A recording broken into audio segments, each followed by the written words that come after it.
কি তানভীর ভাইকে উনি চিনে? যখন তোর বড় ভাই এখানে আসবে না, তুই তখন তোর বড় ভাইকে কৈফিয়ত দিবি তুই একটা সিনিয়র মেয়ের সাথে এখানে কি করতেছিলি। আরে ভাই, আমার বড় ভাই তানভীরকে আপনি কিভাবে চিনেন? আমি আর তোর বড় ভাই একসাথে কলেজে লেখাপড়া করছি। তখন তোর ছবি তার মোবাইলে আমি দেখলাম, তখনই আমি জানতে পারছি তুই ওর ছোট ভাই। বুঝতে পারছিস তুই আমার কথা? এখনো সময় আছে, ভালো হয়ে যা। আরে ভাইয়া, আপনি কেন আমাদের বিষয়ে নাক গলাইতেছেন? আমরা দুজন দুজনকে অনেক ভালোবাসি। এখানে তো আপনার কথা বলা সাজে না ভাইয়া, বুঝছেন আপনি? দেখো নাইম, তুমি ভয় পাও না, টেনশনও করো না। তোমার বড় ভাইয়ের সাথে আমি কথা বলবো, প্রয়োজনে আমরা দুজন আজকেই বিয়ে করে ফেলবো।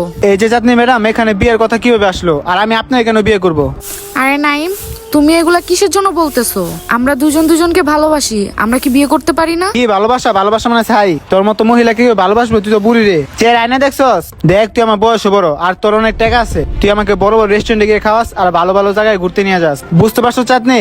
আমি যখন যা চাই তুই তখন তাই দেস। এর জন্য আমি তোর সাথে রিলেশনে চলেছি। আর তুই যদি আমার কথা না